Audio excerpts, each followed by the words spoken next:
अब खबरों में आगे बढ़ेंगे। देखिए, बांग्लादेश में हिंदुओं पर हो रहे अत्याचार को लेकर और जो हत्याएं हो रही है, इन घटनाओं को लेकर भारत में भी लोग हैरान हैं और काफी ज्यादा आक्रोशित भी हैं। इसी को लेकर न्यूज इंडिया के संवाददाता अचल यादव ने दिल्ली की जामा मस्जिद पहुंचकर लोगों से बातचीत की। बांग्लादेश में हो रही घटनाओं पर वहां के लोगों ने क्या कुछ कहा है, सुनिए। देश में लगातार हिंदुओं पर अत्याचार हो रहे हैं, हिंदुओं की निर्मम तरीके से हत्या की जा रही है और ऐसे में देश भर में हिंदुओं पर हो रहे बांग्लादेश में अत्याचार को लेकर विरोध के सुर भी तेज हो चुके हैं। मुस्लिम बाहुल्य क्षेत्र यानी कि जामा मस्जिद के पास न्यूज़ इंडिया की टीम पहुंच चुकी है और यहां पर मुस्लिम समुदाय से जानने की कोशिश करेंगे कि बांग्लादेश में अल्पसंख्यकों के साथ में जिस तरीके से अत्याचार हो रहे हैं उसके बारे में वो क्या सोचते हैं। आइए मेरे साथ और बात करते हैं मुस्लिम समुदाय के लोगों से। बांग्लादेश के अंदर जो अत्याचार अल्पसंख्यकों पे हो रहा है उसको लेकर क्या कहेंगे?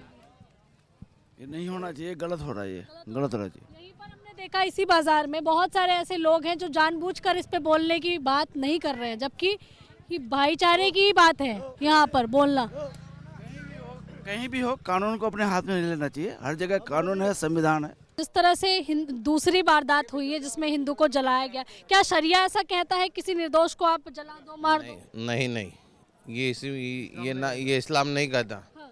और इस्लाम में ये जायज़ भी नहीं है किसी को जलाना, मारना, पीटना। और हमारा मुसलमान हिंदुस्तान में एक कौम है, सब एक साथ में रहते हैं। क्या कहोगे ऐसे लोगों को जो कि कह सकते हैं कि हिंदुओं को जला रहे हैं, वहाँ के अल्पसंख्यकों पे अत्याचार कर रहे हैं? ये गलत कर रहे हैं, अत्याचार कर रहे हैं, मुसलमानों का नाम बदनाम कर रहे हैं। तो ऐसे लोगों पर क्या भारत सरकार को भी आपको लगता कार्रवाई होगी? बेशक बेशक ऑब्जेक्शन लेना चाहिए। ठीक है, यहाँ पर कुछ और लोग हैं, उनसे भी बात करेंगे। भैया, बांग्लादेश के अंदर जो देखिए यहाँ कुछ ऐसे लोग भी हम लगातार न्यूज़ इंडिया आपको दिखा रहा है कि जो कि हिंदुओं को क्योंकि बांग्लादेश में जलाया जा रहा है और उस पर बोलते हुए नहीं दिख रहे हैं। एक व्यक्ति जरूर मिले जिन्होंने कहा गलत हो रहा है, इस पर कार्रवाई होनी चाहिए। और भी लोगों से बात करने की कोशिश करेंगे। जो हिंदुओं को जलाया जा रहा है इस पर क्या कहें? हम इसमें कुछ नहीं कह जाएंगे। जो भी वो कर रहे हैं, जो भी वो करना चाहते हैं, वो सब गलत है। अगर उसमें जिसका भी हाथ है उनको करना ही गलत है, जो नहीं करें वो। क्या वहाँ के लोगों को यूनिट सरकार का तख्ता पलट कर देना चाहिए? तख्ता पलट जानबूझ के करना चाहिए उनको। पहले उनकी तलाश करनी चाहिए, ये कौन कर रहा है, सही कर रहा है, गलत कर रहा है। इन्वॉल्वमेंट भी पाई जा रही है इसमें हम कुछ नहीं कह सकते। वो अलग देश है, बांग्लादेश अलग देश है। तो बांग्लादेश को सपोर्ट तो पाकिस्तान कर रहा है। हाँ, पाकिस्तान कर रहे हैं, जो कर रहे हैं वो भी गलत कर रहे हैं। उनको ऐसा नहीं करना चाहिए बिल्कुल भी, जो करना चाहिए। कटोरा छाप देश जो कि भारत से ही बना हो है और वो जाके अगर भारत को तबाह करने के लिए किसी और का सहारा ले, तो ऐसे देश को क्या सबक सिखाना चाहिए? इसके ऐसे देश को कोई सबक नहीं सिखाना चाहिए। जो भी कर रहे हैं वो गलत कर रहे हैं, उनको कड़ी से कड़ी सजा मिलनी चाहिए। अगर उनके पाकिस्तान को सबक ना सिखाया जाए? नहीं, पाकिस्तान को सबक सिखाना चाहिए। अगर वो कर रहे हैं तो गलत कर रहे हैं, उनको कड़ी से कड़ी सजा मिले। 7 दिन में 2 हिंदू जलाए गए हैं बांग्लादेश। गलत बात है, बिल्कुल ही नाइंसाफी है। हिंदू मुसलमान सब एक ही हैं उसमें, और सबका एक दूसरे से ताल्लुक है। एक दूसरे के बगैर किसी का गुजारा नहीं है, चाहे हिंदू हो या मुसलमान हो उसके अंदर। हाँ, ये गलत बात है बिल्कुल। हमारी गवर्नमेंट को भी सोचना चाहिए क्या करना है, नहीं क्या करना। यहाँ पर हमने जामा मस्जिद पे बातचीत की बहुत सारे लोगों से, सबकी अलग अलग राय है। कुछ लोग इंसानियत को देखते हुए इस प्रकरण को गलत बता रहे हैं, वहीं कुछ लोग चुप्पी साधे हुए हैं या इस चीज़ को सही मान रहे हैं। हालांकि अब ये देखना होगा कि हिंदुस्तान में लगातार जो है वहाँ के हिंदुओं को सुरक्षित करने के लिए आवाज़ उठाई जा रही है कि क्या वहाँ हिंदू सुरक्षित हो पाएगा। कैमरा पर्सन मनोज के साथ मैं आंचल यादव, न्यूज़ इंडिया, दिल्ली जामा मस्जिद। बांग्लादेश में विगत समय में हुए 2 हिंदू हत्याकांड को लेकर जिस तरीके से भारतवर्ष में तमाम जगह आक्रोश और प्रदर्शन किए जा रहे हैं, उसी के चलते आज बुलंदशहर में भी जगह जगह पर बांग्लादेश और बांग्लादेश की सरकार का पुतला फूंका गया। आइए, इस वक्त हमारे साथ मौजूद हैं बुलंदशहर क्षेत्र से कुछ लोग जो यहाँ मौजूद है इस समय एक पार्क में, जिनके द्वारा यहाँ ये प्रदर्शन किया गया। इनके साथ साथ कुछ लोग ऐसे व्यापारी भी हैं, ऐसे समाज सेवी भी हैं जो इस विरोध प्रदर्शन में शामिल हैं। बांग्लादेश में जिस तरीके से हत्याकांड हुआ है, इसको आप कैसे देखते हैं? ये बांग्लादेश सरकार का, बांग्लादेश के रहने वालों के अंदर क्या भाव है जो जिस तरीके से ये जघन्य हत्याकांड को अंजाम दिया गया है? देखिए, जो पहले जो हत्या हुई थी वो दीपू नाम का हमारा हिंदू भाई था, जिसे बांग्लादेश में इस्लामिक धर्म ने, जो मुसलमानों ने उसकी जिंदे को पेड़ से लटकाकर आग लगाकर हत्या कर दी। ये हमारे लिए बहुत ही शर्म की बात है कि हिंदुओं को जिंदा जलाया जा रहा है। इसके विरोध में संगठन के अनुसार हमने अपने अनूपशहर जिले में 3 पुतले दहन किए और अपना सभी हिंदुओं ने, कार्यकर्ताओं ने आक्रोश जाहिर किया। अगर ऐसा अब उसके बाद में पता लगी है कि कल फिर एक हिंदू को वहां पे मारा गया है, और ये दोनों ही जो हिंदू मारे गए हैं हमारे, देखिए, सब हिंदू भाई हैं, दलित समाज से आते हैं।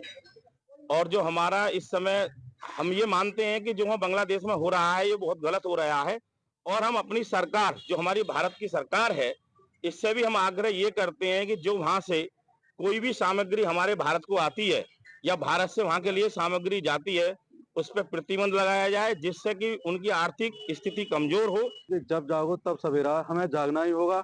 हम सभी हिंदुओं को संगठित होकर और इस्लामिक जो स्टेट हैं उनके बारे में, आतंकवाद के बारे में बच्चों को सिखाना होगा, या हमें भी कुछ जागृत होना होगा। जागृत होना सबसे बड़ी प्रक्रिया है। हम तो ये चाहते हैं कि हमारी सरकार पूर्ण रूप से सही से निवारण करे और इसे हमें संतुष्टि होगी। ये निंदनीय घटना है, और मैं विपक्ष से पूछना चाहूंगा, जो कि चंद्रशेखर रावण दलितों का मसीहा बनते हैं, उनको अब इस समय कोई उनका ना तो मुंह खुला है, दही जमा हुआ है, ना कांग्रेस बोल रही है ना सपा बोल रही है। मैं अपने प्रधानमंत्री जी से आग्रह करूंगा कि बांग्लादेश के लिए एक हिदायत दें कि इसको बंद करें, अन्यथा अपनी सेना को भेज करके बांग्लादेश को भारत में दोबारा से विलय किया जाए। पहले बांग्लादेश में भारत पाकिस्तान का हिस्सा था ये, और जब ये अलग हो गया, अब वहां पर हिंदू की दुर्दशा अभी कुछ दिन पहले हुई, और अभी ये पुलिस की कस्टडी में था व्यक्ति हमारा, और पुलिस की कस्टडी से छीनकर पहले उसे मारा गया और उसके बाद में उल्टा लटका के उसके साथ में आगजनी की गई। लेकिन हमारी सरकार से, मैं अपनी सरकार से ये निवेदन करना चाहूंगा अपने आपके चैनल के माध्यम से, कि सरकार एक ऐसा एक्शन ले कि वहां दिन पे दिन अत्याचार हो रहा है हिंदुओं के साथ में, और वो दलित समाज से हैं, लेकिन हम सब हिंदू भाई भाई हैं। लेकिन हमारा चंद्रशेखर रावण बिल्कुल मौन है, विपक्ष सरकार बिल्कुल इस बात में मौन है। इस घटना को अगर सन 71 के युद्ध से कंपैरिजन करेंगे तो सन 71 के युद्ध में अलग परिस्थितियां थी।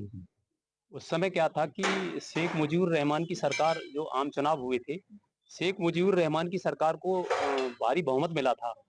तो जैसे कि हम कहते हैं ना कि हिंदुओं में बहुत जातिवाद है, तो मुझे लगता है कि हिंदुओं में उनकी अपेक्षा तो बहुत कम है, क्योंकि शेख मुजीबुर रहमान एक नीची जाति के वो थे, और उनको प्रधानमंत्री की शपथ इसलिए नहीं दी गई कि वो एक नीची जाति के मुसलमान थे। मैं अपनी सरकार से ये निवेदन करूंगा कि जो परिवार के बच्चे के संग, हमारे हिंदू बच्चे के संग जो हुआ है वो बहुत गलत हुआ है, जिससे हम सभी हिंदू भाइयों में बहुत आक्रोश है।